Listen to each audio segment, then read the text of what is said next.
सहारनपुर के अंदर मेरी मौजूदगी है और नजाकत भाई हमारे साथ हैं। AIMIM के पद अधिकारी हैं। सहारनपुर में परसों को जो है असुद्दीन ओवैसी साहब की एक रैली होनी है, उसी के संबंध में इनकी यहाँ मौजूदगी है और बहुत सारे अधिकारी जो है दूसरे जनपदों से भी यहाँ AIMIM के आए हुए हैं। पूरी तैयारियां जोरों शोरों पर चल रही हैं। तैयारियां तो मैं देख रहा हूँ, स्टेज बन रही है और जो जिस प्लॉट में ये रैली होनी है उसकी साफ सफाई भी हो रही है। भीड़ जुटा पाएंगे? भीड़ जुटेगी या नहीं? इंशाल्लाह भीड़ जुटेगी। और ये प्लॉट नहीं है, जो मैदान है ना, ये मैदान कम पड़ जाएगा। बराबर में जो 62 फुटा रोड है ये भी जाम होगा और चिलकाना रोड जो वो भी जाम होगा। जिस तरह से हम सहारनपुर में देख रहे हैं और गांव देहातों में हम जा रहे हैं, तो लोगों का जो रुझान होता है ना, वो एक ऑटोमेटिक ही पता चल जाता है। अगर कोई आपको प्यार से बिठा रहा तो वो समझ लो आपका समर्थक है, और आपकी बात को कोई अनसुनी कर रहा है तो समझ लो वो आपका समर्थन नहीं कर रहा ना, वो आपका समर्थक है। मगर यहाँ हमें ऐसा ही एहसास हो ही नहीं रहा कि लोग हमारी बात नहीं सुन रहे।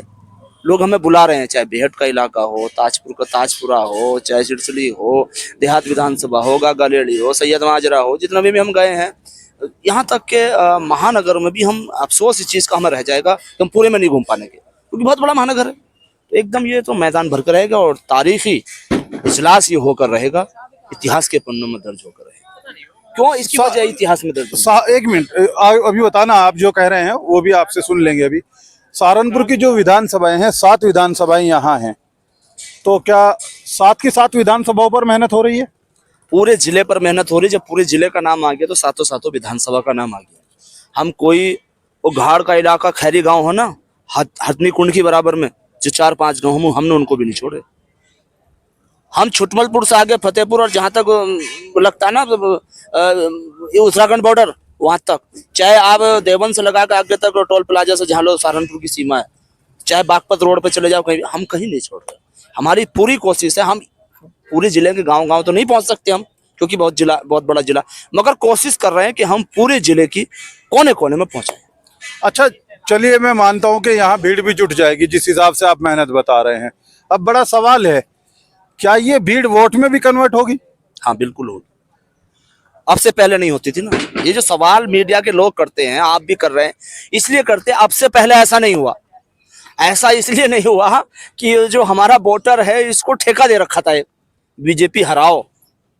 वो देख चुका अब हमारा जो वोटर है कि बीजेपी अब हमसे नहीं हारनी, और जो बीजेपी हरवाने वाला काम हमसे करते हैं वो खुद बीजेपी से मिले हुए हैं। तो इसलिए अब के वो वोट में तब्दील होगा, ये पूरी उम्मीद नहीं, गारंटी कह रहा हूं मैं। और जो लोग अपनी पपोती या गुलाम समझते हो, 2%, 1% लोगों को छोड़कर 99% वोटर्स है, और हम उन 99% वोटर्स पर काम कर रहे हैं और काम करेंगे। मान्यवर कांसीराम कहा करते थे कि बिरादरी के ठेकेदार हो या गांव के ठेकेदार, उन ठेकेदारों को छोड़कर, गांव में ठेकेदार 1 या 2, शहर में ठेकेदार 1 या 2 मिलेंगे, उनको छोड़कर जो आवाम उनसे काम, उनके साथ बात की जाए, वार्तालाप की जाए। अगर 100 के 100% आपके साथ नहीं आएंगे तो 50% लोग आपके साथ जरूर आ जाएंगे, और उसी पैटर्न पर हम काम कर रहे हैं। कहीं ना कहीं लोग जो है आपके बारे में ये भी कहते हैं कि AIMIM जो है वो भाजपा की बी टीम है, आप क्या कहेंगे? लोग नहीं कहते, कुछ गुलाम कहते हैं। वो कहते हैं जिनकी हैसियत और औकात नहीं है कि वो मुसलमानों की कोई एक बात एप्लीकेशन पर लिखकर शासन प्रशासन से अवगत करा दे। वो खानदानी गुलाम जिनका मकसद ही MP और MLA बनना है। वो खानदानी लोग जो सिर्फ मुसलमानों को भाजपा से डराकर वोट लेने का काम करते हुए आए, वही कहते हैं। मैं उन बेईमानों से कहना चाहता हूं कि आपकी जितनी हैसियत और तालीम है, उससे ज्यादा हैसियत और तालीम बैरिस्टर असदुद्दीन ओवैसी का जो चौकीदार गेट खोलता उसकी है।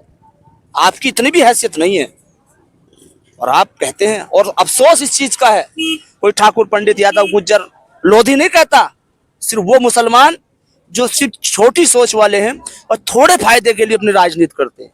ज्यादा से बड़ा कोई उनका फायदा है तो सिर्फ सांसद का टिकट मिल जाए या सांसद बन जाए। हम सांसद बनने के लिए या MLA बनने के लिए नहीं आए। हम तो सिर्फ इस कौम को सियासी बेदारी कराने के लिए, जगाने के लिए आए, और कौम नहीं, अब तो भारत के तमाम हिंदू मुसलमान भी जाग रहे हैं।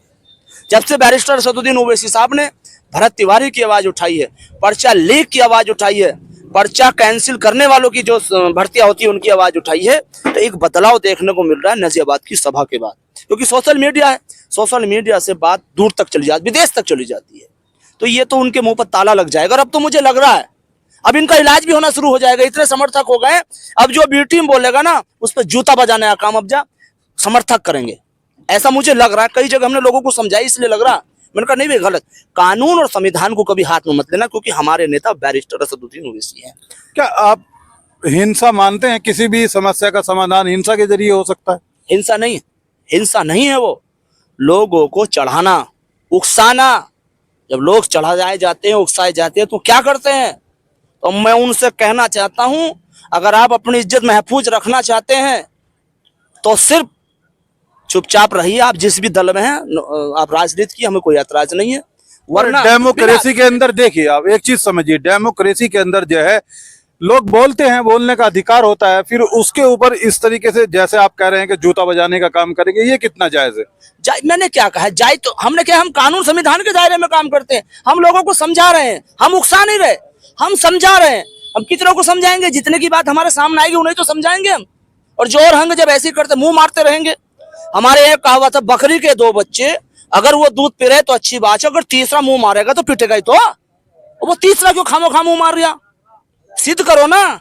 ये इसलिए बीजेपी की टीम बताते हैं क्योंकि उनकी कुर्सियां डगमगा गई हैं अब, और कुछ उनके पास बचा नहीं है। जब 2 लोगों में गांव में लड़ाई होती है तो वो और कुछ नहीं करता, जब किसी कुछ नहीं कहे वो हाथ ही फेंको जा, यूं यूं यूं हाथ ही फेंको जा। इनको बेचारे को कुछ और तो पता है नहीं। ये सिर्फ बीजेपी की बी टीम हमें बताती है। चलिए, एक सवाल ये है मेरा आपसे कि सहारनपुर के अंदर जो है, जो आपकी रैली हो रही है ओवैसी साहब की, इस रैली के मायने क्या है? क्या AIMIM जो है शक्ति प्रदर्शन कर ये दिखाना चाह रही है कि राजनीति, क्योंकि अभी तक ये देखा गया किसी राजनीतिक दल ने आपकी तरफ जो है गठबंधन के लिए हाथ नहीं बढ़ाया है, तो क्या मायने क्या है इस रैली के? आपकी नजरों में क्या मायने हैं यहाँ सहारनपुर के अंदर? देखिए, बैरिस्टर असदुद्दीन ओवैसी साहब भारत के नेता हैं और लोग उनको रैलियों में और लोग उनको टीवी चैनलों पर, मोबाइल में सुनते हैं।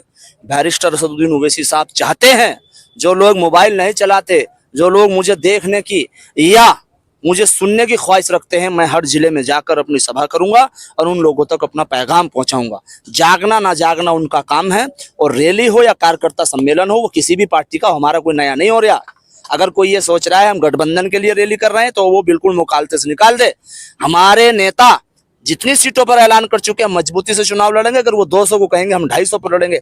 हम तो गठबंधन को इसलिए कहते हैं कि देश के हालात, प्रदेश के हालात इतने नाजुक हो गए हैं कि लोग, नौजवान बेरोजगार आत्महत्याएं कर रहे हैं, किसान की फसल का दाम नहीं मिल रहा, मुसलमानों के मस्जिदों मदारिसों पर बुलडोजर चल रहा है। तमाम चिंटू तरफ के लोग जिनके घर में 2 किलो आटा खाने का नहीं होता, वो मुसलमान के नाम पर, देवबंद के नाम पर, बरेली के नाम पर और तमाम नामों पर अपनी राजनीतिक रोटियां सेकने का काम करते हैं। जो सेकुलर हमारे हिंदू भाई हैं वो भी चाहते हैं कि सरकार को बदला जाए। तो सरकारों को बदलने के लिए कोशिश हम कर रहे हैं, सरकार से लड़ने के नहीं। कभी भी सरकार से लड़कर कोई जीत नहीं सकता। अगर सरकार को बदलना है तो कोशिश सरकार को बदलने की जाएगी, और जो सरकार से लड़ रहे हैं वो समझ लो जनता का बेवकूफ बना रहे हैं। क्या नाम है सर आपका? मेरा नाम नजाकत अली कंबोर, में पश्चिम उत्तर प्रदेश पार्टी का MIM पार्टी का प्रदेश सचिव हूँ। चलिए, बहुत बहुत शुक्रिया हमसे बातचीत करने के लिए। नजाकत भाई हैं हमारे साथ जिनसे हमने बातचीत की है। उन्होंने कहा है कि अगर हमारी पार्टी 200 विधानसभाओं के ऊपर जो है हमें चुनाव लड़ने के लिए कहेगी तो हम 250 के लिए तैयार हैं। दावा उन्होंने बड़ा किया है। पूरी रिपोर्ट को देखकर आप क्या सोचते हैं? परसों जो असदुद्दीन ओवैसी साहब की रैली जनपद सहारनपुर के अंदर, सहारनपुर शहर के अंदर होने जा रही है, AIMIM के जितने भी नेताओं से मैंने बात की है या कार्यकर्ताओं से मैंने बात की है, सबने एक ही दावा किया है कि ये रैली बहुत ही ऐतिहासिक होगी। इस रैली को देखते हैं कितनी बड़ी संख्या में लोग यहाँ जमा होंगे, पूरा कवरेज करके आपको दिखाएंगे। और क्या वाकई जो भीड़ यहाँ जुटेगी वो भीड़ वोट में कन्वर्ट हो पाएगी, ये एक बड़ा सवाल आपके लिए छोड़कर जा रहे हैं। इस खबर के लिए इतना ही। अपने सहयोगी के साथ अरशद सलमानी, सलमानी न्यूज़, सहारनपुर शहर।